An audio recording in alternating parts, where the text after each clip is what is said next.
नाज़रीन अस्सलामुअलैकुम। Live with doctor Shahid Masood के साथ मैं हूँ सुमेरा असली। नाज़रीन, निगरान वज़ीर-ए-आज़म अनवारुल हक काकर साहब ने एक बात वाज़ेह कर दी है कि पाकिस्तान में जो भी गैर कानूनी मुकीम हैं लोग, उनको उनके मुतल्लिका ममालिक में भेजा जा रहा है। और नवाज शरीफ की वापसी के हवाले से उन्होंने कहा है कि नवाज शरीफ साहब को वापसी पर कानून के मुताबिक उनसे निपटा जाएगा। साबिक़ वज़ीर-ए-आज़म और स्पीकर कौमी असम्बली राजा परवेज़ अशरफ साहब ने नवाज शरीफ की वापसी पर कहा है कि उनकी वापसी किसी समझौते का नतीजा है। अगर बात करें लाहौर हाई कोर्ट की, तो लाहौर हाई कोर्ट ने लिबर्टी चौक में जलसे की इजाज़त के लिए पाकिस्तान तहरीक इंसाफ की दरख्वास्त को निपटा दिया और अदालत ने रिमार्क्स दिए हैं कि अगर किसी सियासी जमात को इजाज़त नहीं मिली है लिबर्टी चौक में जलसे की, तो किसी और सियासी जमात को भी नहीं मिलेगी। इसके अलावा भी दीगर मौज़ूआत पर गुफ्तगू करेंगे। स्टूडियो हमारे साथ मौजूद है डॉक्टर शाहिद मसूद। अस्सलाम वालेकुम डॉक्टर साहब। डॉक्टर साहब, आज जो है पाकिस्तान समेत दुनिया भर में इसराइल के खिलाफ जो है रैलियां निकाली गई हैं और फ़लस्तीनियों से इज़हार यकजहती की गई है, क्या कहेंगे आप इस पर? देखिए जी, ये मामलात बिगाड़ की तरफ जा रहे हैं और देखना ये है कि व्हाट नेक्स्ट, अब क्या होता है। सही। कुरान शरीफ की 95वीं सूरा है, 95th चैप्टर, सूरह 3,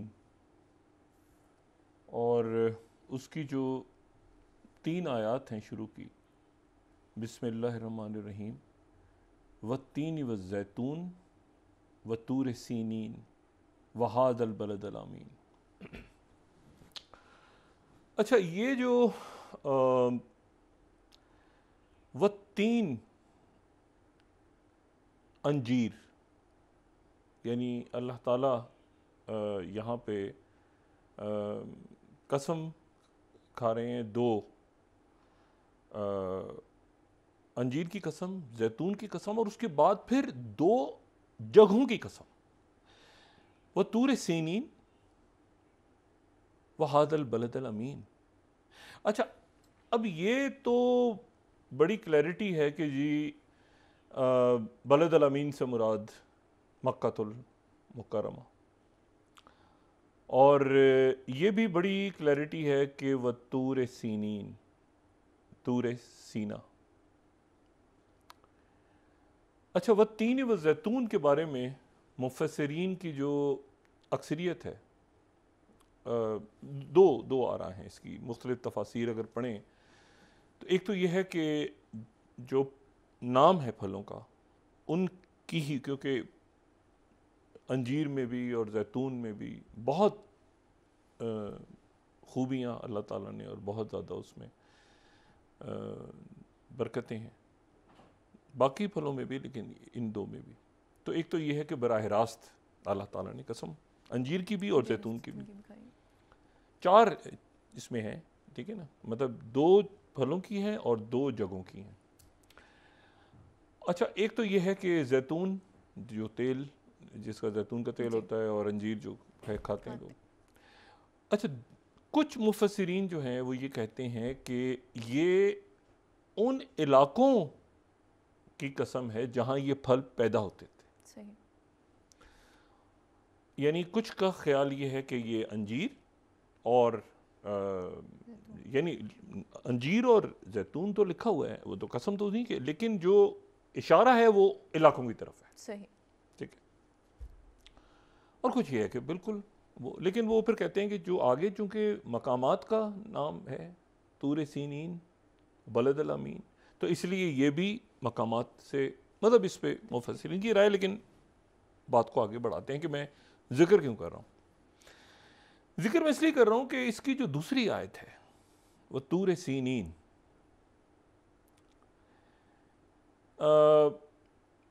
अगर हम देखें गज़ा का नक्शा और हम ये देखें कि गज़ा के साथ जो है वो जहाँ पे ये सब कुछ हो रहा है, तो हमें गज़ा में 2 तरफ तो नज़र आ रहा है इसराइल, और एक तरफ हमें नज़र आ रही है रफ़ा की क्रॉसिंग, और रफ़ा से दाखिल होते हैं। रफ़ा वाहिद इलाका है जिसको खोलने के लिए इस वक्त दबाव डाला जा रहा है, और दुनिया कह रही है कि रफ़ा को खोलें किसी तरह, ताकि, और जो इसराइल है उसने कहा है कि 24 घंटों में लोग सारे जो शुमाल से जनूब की तरफ आ जाएं गज़ा में, यानी कि उस इलाके की तरफ आ जाएं जो कि रफ़ा की क्रॉसिंग की तरफ है। और ये रफ़ा का जो बॉर्डर है ये खुलता है मिस्र में। अच्छा, अब मिस्र में तो ये खुलता है और ये बंद है, और हज़ारों, और वो ये कह रहे हैं कि हम चूंकि शुमाल, गज़ा के शुमाल को हिट करेंगे तो इसलिए लोग जनूब की तरफ आ जाएं। और दबाव बढ़ रहा है मिस्र पे कि वो इसको किसी तरह से रफ़ा के की जो क्रॉसिंग है इसको खोलें। मिस्र कह रहा है कि हम इसको नहीं, इसलिए नहीं खोलेंगे कि ये एक उसके नतीजे में जो है फिर एक बहुत बड़ा इनखला होगा लोगों का, और इसको नबका भी कहा जा रहा है। इस पूरी, पहला तो 1948 में जब इसराइल बना था, तो यानी आप देखें ना कि ये जो दीवार है जिसको हम कैसे गज़ा और इसराइल की सरहद और ये सारा करते हैं, ये सरहद वरद नहीं है, ये बाढ़ है। ये यानी एक मुल्क के लोगों को कोने में धकेल के तो बाहर से लोग आके बैठ जाएं। आप जरा तसव्वुर करें, ये तसव्वुर करें कि किसी मुल्क में ऐसे हो, बांग्लादेश में, पाकिस्तान में, किसी और दुनिया के किसी मुल्क में, कि एक मुल्क में लोग रहते हैं, बाहर से लोग आएँ, उस मुल्क के रहने वाले लोगों को एक साइड पे धकेलें, वहाँ पर एक बाड़ लगा दें और उनको कहेंगे ये हमारा मुल्क है। मतलब ये तो अजीब सी बात, मतलब ये तो हो सकता है कि जी आप कहेंगे जी बरे सगीर में अंग्रेज़ों से आज़ादी मिल गई, या ये है कि मतलब है कि अरब मुल्क जो है वो आज़ादी वहाँ पे मिल गई, या कोई उनकी सरहदें बदल, मतलब ये एक अजब सी बात है कि एक जगह पे लोग रहते हैं, बाहर से लोग आए, उनको धकेला, बाढ़ लगाई, कहा ये हमारा मुल्क है। ये है कहानी फ़लस्तीन। तो ये कोई इंटरनेशनल बॉर्डर नहीं है, ये एक बाढ़ है, एक दीवार है, ठीक है, जिसके परे धकेल के उन फ़लस्तीनियों को गज़ा में बंद किया हुआ है। बाद में क्या कर रहा था कि जो रफ़ा का जो बॉर्डर है वो खुलता है मिस्र में। सही। और मिस्र में वो जहाँ खुलता है वो एक आप समझ लें जजीरा नुमा है। जजीरा नुमा से मुराद ये है जिसको पेनिनसुला कहते हैं। एक तो जजीरा है जिसके चारों तरफ पानी होता है, जजीरा नुमा ये है कि जिसके तीन तरफ जो है वो खुशकी है और जुड़ा हुआ है, मतलब जजीरा नुमा, पेनिनसुला। तो जिस इलाके में मिस्र के ये खुलता है या जिसके साथ अटैच है गज़ा, वो है सहराए सीना, या जिसका जिक्र कुरान मजीद में भी है, सही, और बारहा है, और जिसका जिक्र अहदनामा कदीम में भी है, यानी तौरात में, और अहदनामा जदीद या बाइबल या जो भी कहे। और ये वो इलाका है जो कि सहराए सीना, ये सहराए सीना जो है ये एक तरफ इसके जो है, यानी आप सोचें कि ये बहुत बड़ा, कुछ 60,000 मुरब्बा किलोमीटर का ये इलाका है, ये गज़ा से मिलता है। और ये मिस्र का वाहिद इलाका है जो कि एशिया में है। बाकी जो मिस्र है वो अफ्रीका में है, शुमाली अफ्रीका में। तो ये जो है ये एक बहुत बड़ी ज़मीनी पट्टी है जो मिस्र को, जो कि अफ्रीका का मिस्र है, उसको जोड़ती है एशिया के साथ। तो ऊपर तो इसके मेडिटेरियन सी है जिसका हम बार बार जिक्र कर, जिसको बहरा अबियत भी कहते हैं और मेडिटेरियन भी कहते हैं, और इसके जो दूसरी तरफ यानी जनूब में बहरा अहमर है, खलीज अक़बा भी है, खलीज सुइज़ कैनाल सुइज़ भी है, और ये सारा नीचे तो, लेकिन बहरा अहमर असल बात, बहरा अहमर। तो बहरा अहमर और मेडिटेरियन, गज़ा, इसराइल, जॉर्डन, मिस्र, सही, और सहराए सीना। ये वो सहराए सीना है जिसमें बहुत कम लोग रहते हैं, और एक ज़माने में ये इसकी कोई 3000 साल पुरानी तारीख तो हमें मिलती है। सही। और गज़ा से लोग अगर निकलेंगे तो वो बराह रास्त मिस्र के शहरी इलाकों में नहीं आ जाएंगे, वो एक बहुत बड़े सहरा में दाखिल होंगे जो कि सहराए सीना है। इसको वादी तिया भी कहते थे। अच्छा, अब सहराए सीना मुझे बताने की ज़रूरत नहीं, हर जो भी यहाँ पे हमारे सुनने वाले हैं उनको सहराए सीना का इल्म होगा। ये वो सहराए सीना है जहाँ पर वादी, अच्छा तिया से मुराद ये है कि घूमते फिरना इधर उधर, आवारा गर्दी, कुछ समझना है कहाँ। तो ये वो जगह है जहाँ पे बनी इसराइल 40 साल तक भटकते रहे। ये सहराए सीना तारीखी तौर पे हमेशा गज़ा से अलग रहा है। गज़ा और सहराए सीना कभी एक दूसरे का हिस्सा नहीं रहे, क्योंकि गज़ा जो है वहाँ ग्रीनरी है, वहाँ पर काश्तकारी होती है, वहाँ पे पानी है साथ। ये जो सहरा है, इस सहरा में चट्टाने, और इस सहरा में जो है वो रेत, पत्थर, और एक बियाबान इलाका। यहीं पर एक ज़माने में ये दाइश और अलकायदा और ये सारे लोग। लेकिन मैं जिस तनाजुर में बात कर रहा हूँ, मैं ये आपसे कह रहा हूँ कि ये सहराए सीना है। और अगर काहिरा से, जाहिर है कि ऊपर से तो इसमें गज़ा से तो नहीं आ सकते, ना इधर से, काहिरा से अगर बस का एक सफ़र करें तो कोई 12 से 14 घंटे, यानी सुबह शुरू करें तो कोई शाम के वक्त एक जगह जाके पड़ा होता है, क्योंकि वहाँ रुकना पड़ता है, और फिर अगले दिन सुबह दोबारा सफ़र शुरू होता है, और फिर 4-5 घंटे के बाद, 6 घंटे के बाद आप एक पहाड़ी इलाके में दाखिल हो जाते हैं। वो चारों तरफ पहाड़ है, और उन पहाड़ों के दरमियान एक चोटी है जो कि कोहितूर है। और ये वो कोहितूर है जहाँ पे, जिसको जबल मूसा भी कहते हैं, ये वो कोहितूर है जहाँ पे हज़रत मूसा अलैहिस्सलाम, पहले तो वो गए थे आग की तलाश, फिर उसके बाद ये कि 30 दिन जिस चुके, 10 दिन फिर बढ़ गए थे, अब सबको पता है। लेकिन मैं से बता रहा हूँ कि ये वो इलाके हैं। अच्छा, गज़ा से, ये गज़ा और जो मेन आपका इजिप्ट है उसके दरमियान में ये सारा। तो ये लोग अगर आएंगे, वहाँ से निकलेंगे तो इस सहरा में आएंगे, ठीक है। और ये जो रफ़ा बॉर्डर है, ये सहराए सीना को गज़ा से अलग करता है। अच्छा, फिर मतलब समझ के लोग कि मैं क्या कहाँ जिक्र कर रहा हूँ। हज़रत हारून जब पहाड़ से नीचे आते हैं तो वहाँ पे हज़रत हारून अलैहिस्सलाम का, उनका भी मकाम है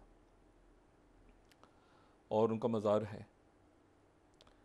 और वहाँ पर कैथरीन, सेंट कैथरीन, एक ख़ातून, बड़ी एक बड़ा नाम है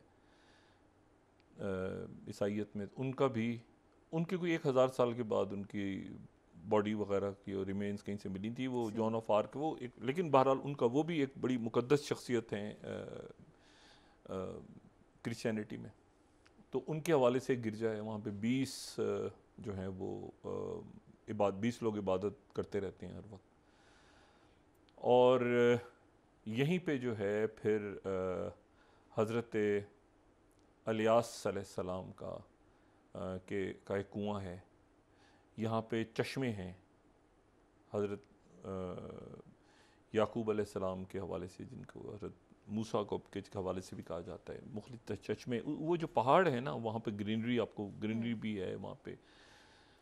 तो ये वो, अब जब हम बात कर रहे हैं ना सिनाई पेनिनसुला की, और नक्शे में बार बार नज़र आ रहा है, तो ये अगर वहाँ से हज़रत याकूब अलैहिस्सलाम, ये सारे बनी इसराइल के, चूँकि सारे जितने भी पैगंबर हैं हज़रत इब्राहीम अलैहिस्सलाम के बाद से, तो वो हज़रत याकूब अलैहिस्सलाम के नाम से ज़ाहिर उनका नाम इसराइल, तो उनके हवाले से फिर वो जितने हैं, ये बहुत से पैगंबर जो हैं वो बनी इसराइल में आए।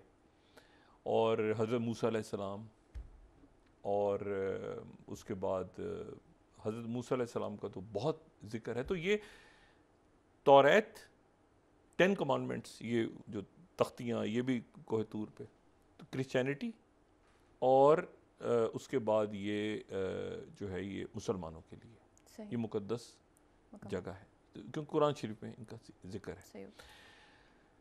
अच्छा, ये जहन में रखें कि ये सारे के सारे बनी इसराइल की हैं।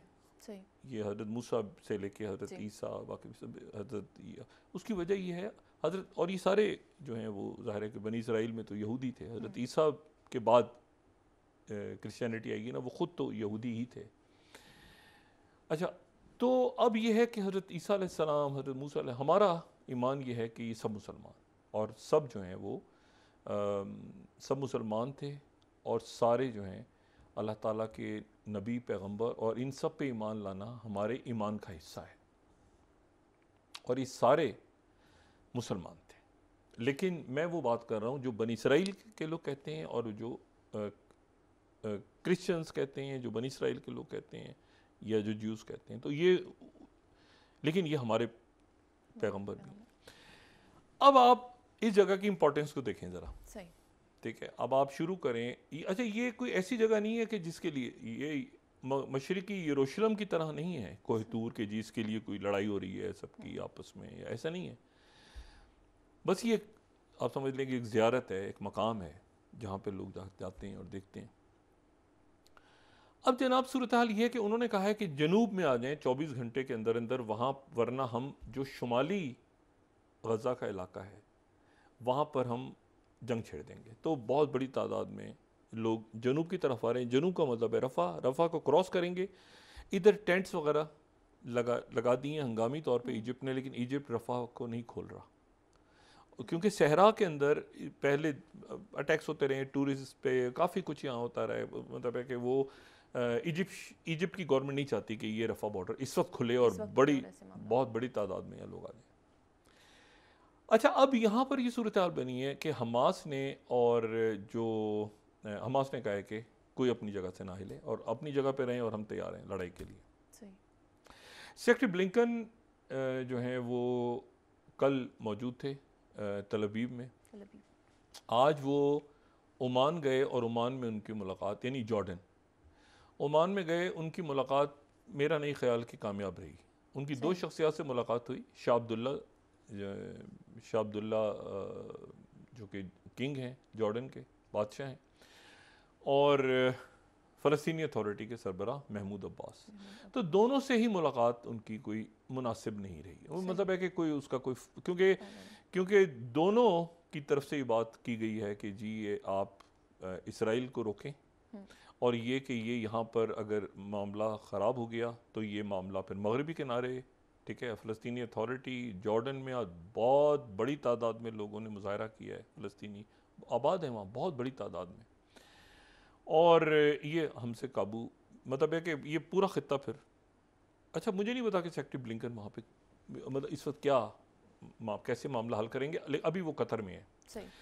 और जो यूएस डिपार्टमेंट ऑफ स्टेट ने ये बताया हमें, जो थर्ड स्लाइड है, कि उनका जो ट्रैवल है वो इसराइल में है, फिर जॉर्डन में है, फिर कतर में है, फिर वो शायद आज रात को ही, अमीर कतर से उनकी मुलाकात इस वक्त हो रही है या हो गई है ख़त्म, फिर वो शायद रात में ही, जी रात को ही शायद बहरीन चले जाएं, या कल सुबह बहरीन जाएं, या सऊदी अरेबिया जाएंगे, फिर यूएई जाएंगे, तो 15 तारीख तक, और फिर मिस्र भी जाएंगे। तो ये उनका दौरा जो है ये एक तवील दौरा है, ठीक है, 11 से 15 तारीख तक। और कतर के बाद वो जो है वो बहरीन, सऊदी अरेबिया, यूएई, और फिर इजिप्ट। इसी दौरान जो है वो जो ऑस्टिन लॉयड हैं सेक्रेटरी डिफेंस, वो पहुंचे हैं तल अवीव, और उनका वहाँ पर एयरपोर्ट पे इस्तकबाल किया है जो उनकी गैलेंथ, जो कि इत्तेहादी हुकूमत बनी है, कौमी हुकूमत, और जो वज़ीर दिफा हैं, और पहले जो कि इसराइल डिफेंस फोर्सेस के सरबराह भी रहे। लेकिन सवाल ये है कि ऑस्टिन लॉयड क्यों गए? ऑस्टिन लॉयड क्यों गए सेक्रेटरी दिफा? क्या अमेरिका असला दे रहा है वहाँ पे? नहीं। क्या अमेरिका जो है वो कोई अपने बूट्स ऑन ग्राउंड भेज रहा है? बज़ाहिर नहीं। क्या अमेरिका वहाँ पर कोई सेंटकॉम के कमीशन उतार रहा है? नहीं। प्रॉब्लम क्या हुई है? क्यों? क्या हुआ? प्रॉब्लम ये हो गई है, जो मैंने कल भी बात कही थी और मैं दोबारा कह रहा हूँ, कि अननोन नंबर्स, वो अब 500 हैं, 600 हैं, कितने हैं, लेकिन वो जो हैं वो जो सिटीजन्स हैं उनके, वो अमेरिकन सिटीजन्स, वो गज़ा में हैं और गज़ा में हैं। और ये अब एक बड़ा मसला बन गया है कि उनको जो है वो वहाँ से कैसे ये होस्ट, देखें ये एक बड़ा, अगर आप समझे ना कि बहुत बड़ा मसला है कि जो होस्टेजेस की निगोशिएशंस करना हो, ये पॉलिटिको 15वीं स्लाइड हम देखें कि why the White House decided not to put boots on the ground to rescue American hostages. तो प्रेशर आना शुरू हो गया है।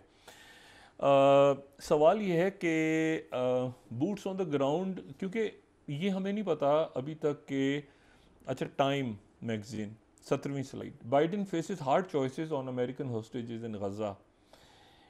27 का तो ऐलान हो गया कि उनकी डेथ हुई है, लेकिन सवाल ये है कि हॉस्टेजेस कितने हैं। कल हमें बताया गया था कि 500 से 600 हैं, ठीक है।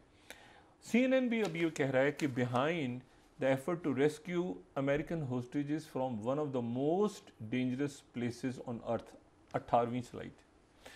अच्छा, अब सवाल ये है कि ये अब कैसे, स्पेशल फोर्सेस वहाँ पे हैं, निगोशिएशंस अमेरिकन अलग बात, अमेरिका ये इसराइल के तो जो हुआ है, अमेरिकन का एक अलग ट्रैक टू कहीं ना कहीं किसी ना किसी सूरत, चाहे वो मिस्र के थ्रू हो, चाहे वो लेबनान में हो रहा हो, कहीं ना कहीं उनका कि भाई ये आप यहाँ से अमेरिकन जो सिटीजन हैं उनको तो निकाला जाए, ये रौला रप्पा। तो ये अब ऑस्टिन लॉयड की जिम्मेदारी है, ये जैक सुलिवन की जिम्मेदारी है कि भाई ये क्या, और किसी और कोई अगर ये ऊपर जो बॉम्बिंग शॉमिंग हुई, उन्होंने कहा ये जो बॉम्बिंग हुई उसके नतीजे में अमेरिकन सिटीजन या इसराइल मार रहा है। तो अब उस पहले तो इसराइल ने कह दिया था कि हम करेंगे और मारना है तो मारो, तो उनका जवाब आ गया था कि हम थोड़ी देर के बाद बिहेड करने शुरू कर देंगे हर शख्स को। तो वो रुक गया मामला। अब रुका इसलिए हुआ है कि अंदर अमेरिकन अननोन, जो कि टाइम मैगजीन भी कह रहा है ना, अमेरिकन होस्टेजेस, तो कितने होस्टेजेस हैं ये हमें नहीं पता।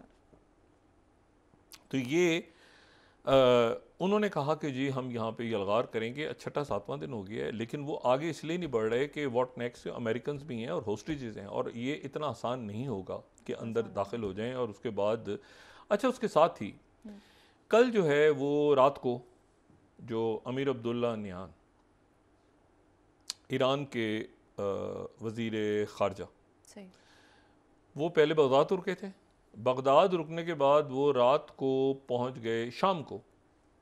एक खबर ये भी आ रही है, मैं उसकी तस्दीक नहीं हो पा रही, लेकिन बहरहाल एक खबर, एक अफवाह थी, दमिश्क पे अटैक हुआ था एयरपोर्ट पे, तो शायद उनका प्लेन जा रहा था, लेकिन अभी उसकी कोई कहीं से कोई तस्दीक नहीं हुई। जो लोकल ग्राउंड पे लोग हैं वो कहते हैं कि शायद उनको भी हिट करने की कोशिश हुई थी, लेकिन ऐसी कोई बात मेरा निकाल के हुई। अच्छा, लेकिन ये कि चूँकि वहाँ पर मौजूद कुछ सोर्सेज का कहना है, तो इसलिए मैंने जिक्र मुनासिब समझा। लेकिन वो कल जो है, कल शाम को वो बैरूत पहुँच गए। अच्छा, बैरूत पहुँचने के बाद ये हुआ है कि उनकी एक तो एयरपोर्ट पे उनको रिसीव किया जिन लोगों ने, उसमें हिजबुल्लाह, इस्लामी जिहाद, हरकतुल अमल, ये अमल मूवमेंट, ये सारे लोग उनके ऑफिशियल्स एयरपोर्ट पे थे। फिर उनकी मुलाकात जो है वो अबूरी वज़ीर आज़म से भी हुई, और अबूरी जो उनके जो कैबिनेट है वहाँ पे, क्योंकि गवर्नमेंट वहाँ पर फॉर्म नहीं हुई लेबनान में, लेकिन वहाँ जो केयर टेकर कैबिनेट है उनसे मुलाकात हुई। लेकिन उसके बाद फिर उनकी एक असल मुलाकात हुई और कई घंटे जारी रही, और वो थी उनकी सैयद हसन नसरुल्लाह से मुलाकात। ईरान के वज़ीर ख़ारजा की बैरूत में सैयद हसन नसरुल्लाह से मुलाकात। ये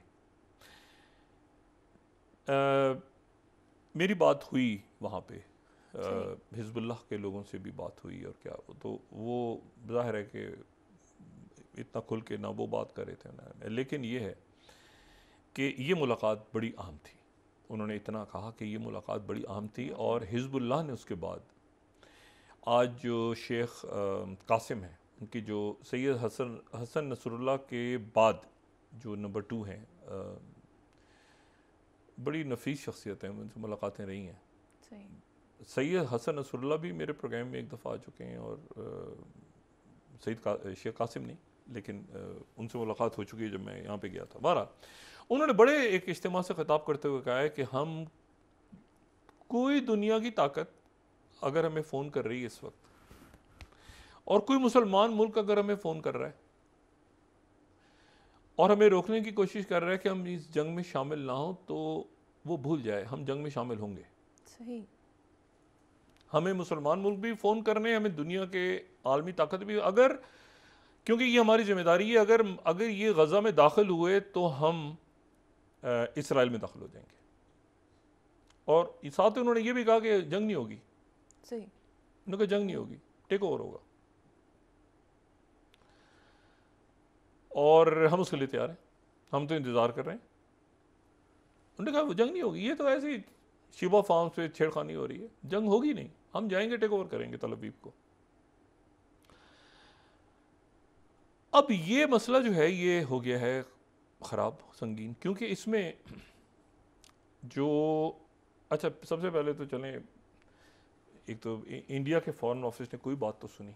मैं आज इतना खुश हूँ, मैं पिछले 3-4 सालों से उनसे कर के गुजारिश कि जयशंकर और के ब्लॉक कुछ करे, कोई किसी बात को, वो पता नहीं आवाज़ यहाँ से जाती है नहीं जाती, मैं किस तरफ उनको पुकार के कहूँ कि अपनी फॉरेन पॉलिसी को ठीक करें। आज उन्होंने एक काम ऐसा, एक पहली दफ़ा जो है ना वो, मतलब अब क्या, लेकिन बहरहाल अब उन्होंने जनाब आज जो है वो NDTV 22 ऐसे, अब मैं वो लफ्ज़ नहीं इस्तेमाल करना चाह रहा, लेकिन बहरहाल ऑलवेज एडवोकेटेड, आप ज़रा देखिए, हमेशा हमने आज़ाद फ़लस्तीनी रियासत की बात की है, जो इसराइल के साथ आराम से हमेशा। अच्छा ये कहाँ से आ गया आज़ाद फ़लस्तीन? परसों तो आप कुछ और कह रहे थे। अच्छा सुने, अच्छा उसके बाद NDTV ये भी कह रहा है, या ज़रा इसको बड़ा करें थोड़ा सा, इसको ये अगर दिखाएं ना NDTV की। अच्छा NDTV जो है वो 23वीं स्लाइड देखें आप, 23वीं स्लाइड बड़ी इंटरेस्टिंग है। NDTV ने इसके ऊपर एक और, वो कह रहे हैं India second statement on Israel Gaza war, अब बैलेंसिंग एक्ट। अब उनको ख्याल हुआ है कि बैलेंस करना बड़ा ज़रूरी है, ऐसा हम जो है वो। अच्छा उसके बाद द हिंदू 24वीं slide, India reiterates call for sovereign independent viable state of फ़लस्तीन। फ़लस्तीन का डिमांड कर दी है इंडिया ने। एक ले दे के दुनिया में इंडिया के जिस पे तकिया था वही पत्ते हवा देने लगे। India long standing and consistent policy on Palestine remains unchanged. अच्छा जी, और ये मतलब अचानक, क्योंकि ना मतलब एक उन्हें खबर आई है फ़लस्तीनी सादा भाई है। अच्छा जी, उसके बाद जो है India today, India support establishment of independent state of Palestine. अच्छा, Times of India, India's balancing act, follow international law, fight terrorism, government backs sovereign Palestinian state. चले जी, तो इंडिया तो हालात देखो, हटो बचो, आईमैक शाईमैक सारा दाएं बाएं आगे पीछे पता नहीं क्या रौला रप्पा पड़ने वाला है, बचो हटो बचो। उन्होंने तो पॉलिसी अपनी वापस ली फॉरेन। हाँ, वो 2 रियासती सोल्यूशन पाकिस्तान वाली पॉलिसी आ गई ना, वही पॉलिसी फ़लस्तीनी रियासत होगी। तो हम तो हमेशा से कहते थे, हमेशा से मतलब 24 घंटे पहले तक कुछ और था। अच्छा सुने, अब जनाब ये तो एक तो हो गया कि सेक्रेटरी ब्लिंकन अब क्या करते हैं। दूसरा ये है कि चाइना के जो स्पेशल एनवॉय हैं फॉर मिडिल ईस्ट, वो अगले 24 घंटों में दौरा शुरू कर रहे हैं मशरिक़ वस्ता का, चाइना। और वो चाइना में आज एक वाक़या भी हुआ है, वो एक इसराइली को वहाँ पे उनके एम्बेसी के बंदे को किसी को मारा हुआ है। लेकिन ये कि चाइना बहरहाल इसमें चाइना भी एक्टिव हो गया। और जो प्रेसिडेंट प्यूटिन ने तो वहाँ पर वो जो CIS की मीटिंग हो रही है, काउंसिल ऑफ इंडिपेंडेंट स्टेट्स, उसमें तो उन्होंने ये यहाँ पर जाहिर है कि उनका स्टेटमेंट कहीं से कोट करना पड़ेगा। उनका जो स्टेटमेंट है वो तो बड़ा क्लैरिटी के साथ आ रहा है, और वो क्लैरिटी के साथ ये आ रहा है कि वही कह रहे हैं कि भाई ये तो बड़ी ज़्यादती अल अरबिया ने ये शायद थोड़ी देर पहले उनका एक स्टेटमेंट कोट किया था, लेकिन बहरहाल वो कह रहे हैं वो 2 स्टेट सोल्यूशन, और 2 स्टेट सोल्यूशन, और उसके बाद जो है वो यही कि यहाँ पे, हाँ ये देखें, Putin compares Gaza blockade to Nazis, ये जो लेनिनग्राड, ये लेनिनग्राड जो है, लेनिनग्राड जो वर्ल्ड वॉर 2, लेनिनग्राड वो है जिसको अब सेंट पीटर्सबर्ग कहते हैं, ठीक है। तो उस वक्त लेनिनग्राड कहते थे, तो लेनिनग्राड का जो घेराव कर लिया था हिटलर की फौज ने, तो यही सूरत हाल बनी थी तो प्रेसिडेंट पुतिन ने लेनिनग्राड इसलिए भी उनको है कि इनका ताल्लुक भी सेंट पीटर्सबर्ग से ही है, लेनिनग्राड से ही। और मैं सिर्फ एक स्लाइड 27वीं दिखा के फिर क्लोज करते हैं इस सेगमेंट को। ब्लूमबर्ग, रशिया एंड चाइना में भी the only winners of Gaza war. अच्छा, लेकिन सवाल ये है कि ये अब इसको होस्टेजेस कैसे निकालने हैं? ये जो हज़ारों लाखों की तादाद में लोग वहाँ पर बग़ैर बिजली खाने के मलबे में लोग पड़े हैं, बॉम्बिंग सरों पे हो रही है, सारा गुस्सा इसराइल के वो वज़ीरे जो इतलात हैं खातून, वो बच्चों की बेहेडिंग वेडिंग की खबर चलाई, वो भी फारिग हो गई, मुस्ताफ़ी हो गई हैं। तो मसला ये है कि अब अमेरिका एक्टिव है, चाइना आ रहा है, ये तो क्या इसराइल इस वक्त जो है वो गज़ा पे, क्योंकि मैंने कहा ना एग्जिस्टेंस का मसला है, कल भी जो बात की थी ना उसको इसराइल ये कैसे हो गया? 1300-1400 लोग उनके मार के चले गए और इसराइल बैठा हुआ है। सही हो गया। तो वो वक्फा ने उसके बाद बात कर। नाज़रीन वापस आएंगे एक छोटे से ब्रेक के बाद।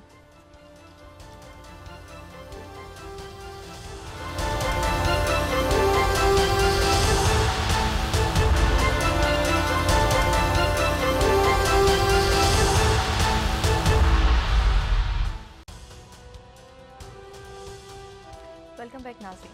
डॉक्टर साहब क्या कहेंगे, ये जो जंग है क्या मज़ीद फैल सकती है आने वाले दिनों में?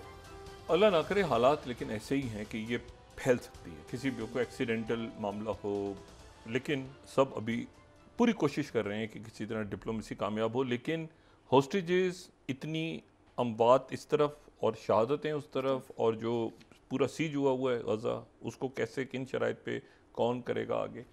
मैं सिर्फ एक बात यहाँ पे बता दूँ वादी सीना के हवाले से, अगर ये नक्शा में दोबारा देखें इस तरह से है, ये तो एक इजिप्शियन नज़र आ रहा है ना हमें, यानी अलामती तौर पे।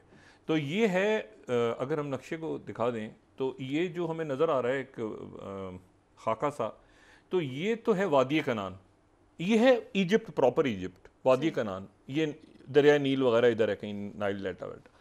यहाँ से अब ज़मीन का रास्ता है और उससे वादी सीना में, ये वादी सीना है दरमियान में पूरी, ये जो तिकोनी है ना, ये पूरा जो सिनाई पेनिनसुला है ये है दरमियान में पूरा, जिसको येलो लाइन क्रॉस कर रही है। और फिर येलो लाइन ये पूरा वादी सीना है, जो इधर एशिया इधर अफ्रीका, ये दरमियान में वादी सीना। अब ये जो पीली लकीर है, इस लकीर को क्रॉस करते करते करते करते जब आप देखें नीचे वो ब्लू कलर क्रॉस कर रहे हैं ना, तो वो है बहरा अहमर। और बहरा अहमर के इस तरफ मदाइन या वो इलाके हैं जो कि अब सऊदी अरेबिया के हैं, तो जिसको रेड सी कहते हैं, रेड सी को क्रॉस किया था। और ये क्रॉसिंग जो हुई है, आप देखिए रेड, ये जो येलो लाइन है, ये येलो लाइन क्रॉस कर रही है समंदर के ऊपर से। ये साइड पे हमने जो विंडो खुली हुई है उसमें भी येलो लाइन जो है वो तो क्रॉस कर रही है समंदर को। तो आप कहेंगे कि ये लोग, ये जो पूरा सारे लोग थे, ये समंदर को कैसे क्रॉस कर गए? इस समंदर को ऐसे क्रॉस कर गए, ये वो जगह है जहाँ पे असा मारा था और पीछे फिरौन का लश्कर था, असा, और क्रॉस होके फिर इधर, तो ये बहरा अहमर क्रॉस हुआ था। सही, ठीक है। और कोहितूर वो जो तजल्ली वाला, वहाँ ये वो भी इधर ही, और फिर उसके बाद ये बहरा अहमर क्रॉस हुआ, रेड सी, और रेड सी से फिर ये मदाइन का इलाका इस तरफ। अच्छा, अब आ जाएंगे, अब ये जंग कहाँ पे खड़ी है? चाइना एक्टिव हो जाएगा, अमेरिका एक्टिव है, ऑस्ट्रेलियन लॉयड पहुंचे होंगे हॉस्टेजेस को छुड़वाने के लिए, हिजबुल्ला उधर तैयार, ईरान की उधर बात हुई, टर्की की अपनी पोजीशन है, टर्की ने पूरा भेजा है गज़ा के अंदर, और ज़ाहिर है इस वक्त इसराइल ने भी अलाउ कर दिया है कि टर्की के साथ बाकी मुल्कों से ना लें, तो टर्की ने बड़ी एड भेजी है, और कतर ने भी भेजी है, टर्की ने भी भेजी है, ये मुल्क सारे, मुत्तहिदा अरब अमारात, सऊदी अरेबिया आगे पीछे, इनमें से कोई मुल्क अब 2 स्टेट सॉल्यूशन से पीछे नहीं हट सकता। इंडिया भी आ गया है लाइन पे, अब 2 स्टेट सॉल्यूशन से कोई नहीं हट सकता। ठीक है। और अमेरिका का असल इशू है कि अमेरिका का भी ये स्टांस रहा है कि 2 स्टेट सॉल्यूशन होगा, मगर वो 2 स्टेट अब कैसे होगा, उसकी सरहदें क्या होंगी, उसकी शक्ल क्या होगी, वो कैसे होगा, क्या एक इंटरनेशनल सिटी बना दिया जाएगा यरूशलेम को, और बाकी मतलब उसका क्या खदोखाल क्या होंगे, और ये मामला आगे कौन सुलझाएगा, चाइना या रशिया या अमेरिका या इस पे सब एक हो जाएंगे, क्योंकि बेल्ट एंड रोड फोरम भी हो रहा है जिसको चाइना बिल्कुल नहीं चाहेगा ख़राब हो, और वांग ली ने जाना है वहाँ पे जो है वो अमेरिका, और उसके बाद शी जिनपिंग ने दौरा करना है। तो लेकिन ये मशरिक़ वस्ता बॉयल हो गया, बहुत ज़्यादा बॉयल हो गया, और इसलिए हुआ है कि ये सरप्राइज अटैक भी शायद इतना नहीं था, क्योंकि वो वहाँ पर वो अब पता चल रहा है कि उनके पास नक्शे थे बाकायदा, और नक्शे थे, और उसमें नक्शे जो हैं उनके पास थे, और वो उसमें उन्होंने प्लान वो कर रहे थे काफ़ी तवील अरसे से कि जी ये इस जगह जाना है, 6 से 7 मिनट के अंदर अंदर हमने कार्रवाई पूरी करनी है, इस वक्त पे यहाँ पर इतने फ़ौजी होते हैं, यहाँ पर इतने लोग जमा होंगे, ये होंगे, हमने जाना है मोटरसाइकिलों पर, तेज़ी के साथ वापस आना है, 3 से 7 मिनट के अंदर अंदर अगवा करके लोगों को लाना है। और वो एग्जैक्ट उस टाइम ये नहीं हुआ कि रास्ते में कोई रुक गया, कोई पकड़ा गया, किसी का पैर फिसल गया, बिल्कुल गए और वापस पूरी कमांडो एक्शन। अब मसला ये कि हॉस्टेज छुड़वानी है इसराइल ने अपने, दूसरा मसला ये है कि ये बॉम्बिंग बंद करनी है, गुस्सा उतारना है, उतरा जा रहा है जो जिसके नतीजे में शहादतें हो रही हैं, हॉस्पिटल के प्लांट्स बंद हो गए हैं, अंधेरे में लोग हैं, ठीक है, उनके पास खुराक नहीं है, उनके पास पानी नहीं है, उनके पास कुछ नहीं है, और ये तमाम जो खित्ता है यूरोप समेत अमेरिका वहाँ पर मुजाहरे हो रहे हैं, फ़लस्तीनी मुजाहरे कर रहे हैं, पाकिस्तान में बहुत बड़े मुजाहरे हुए हैं, सऊदी अरेबिया, बाकी पूरी दुनिया एक तरफ। मैंने कहा ना, और तो और इंडिया भी 2 स्टेट पे आ गया कि हमारी तो यही पॉलिसी थी, वो इसराइल सोच रहे हैं कि ये क्या हो गया, इनको क्या हो गया, ठीक है। तो अब मसला ये है कि ये मेरा ख्याल है कि ये जो डिप्लोमेसी है ये कामयाब होनी चाहिए, क्योंकि अगर नहीं हुई किसी भी वक्त, देखिए इसराइल ने भी 24 घंटे दिए हैं ना, अब वो इतना प्रेशर बिल्ड हो गया कि 24 घंटे में वो कह रहे हैं कि हम कुछ ना कुछ करेंगे शुमाली गजा के शुमाली इलाके पे, ऐसे ही शुमाली इलाके पे जहां पे उन्होंने करना है, वहीं से रॉकेट अभी फायर हुए हैं तल अवीव के ऊपर, जिस इलाके पे उन्होंने धमकी दी थी कि हमने यहाँ पे अब सारे जनूब की तरफ चले जाएं, यानी टूवर्ड्स सीना, टूवर्ड्स सहराई सीना या रफा बॉर्डर कहें या सीना उसको कहें, तो आप सीना की तरफ से सिनाई की तरफ चले जाएं, तो वो क्योंकि हम नॉर्थ में आ रहे हैं, तो नॉर्थ से जवाब ही आया कि उन्होंने रॉकेट फायर करने शुरू कर दिए कि आए,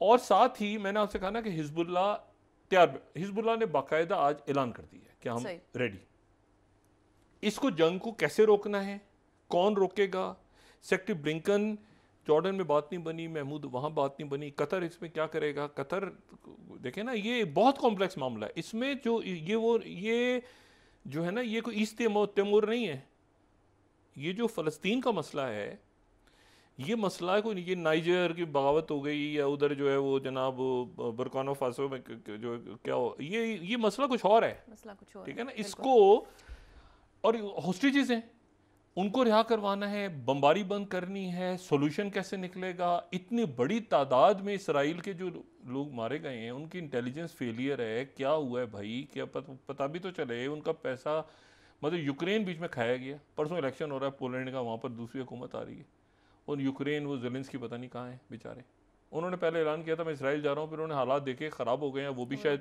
2 स्टेट सोल्यूशन का ऐलान कर दें उन्होंने कहा कि हटो बचो, ये जो है ना मसला कि ख़राब हो गया है, तो ये जो है, और यूरोप इसमें एक एक्टिव रोल प्ले करेगा, जाहिर है कि 2 नेशन, यूरोप का एक हमेशा एक रोल रहा है, और इसमें यूरोप देखिए ना, ईरान के साथ भी जब आयतुल्लाह खुमैनी वहाँ रहे, फ्रांस में रहे, यूरोप का एक बड़ा मीडिएशन के ओस्लो के हवाले से, ओस्लो एकॉर्ड, नॉर्वे एक्टिव होता है, कभी बाकी मुल्क है, बड़ी उनकी नज़र है इस पर।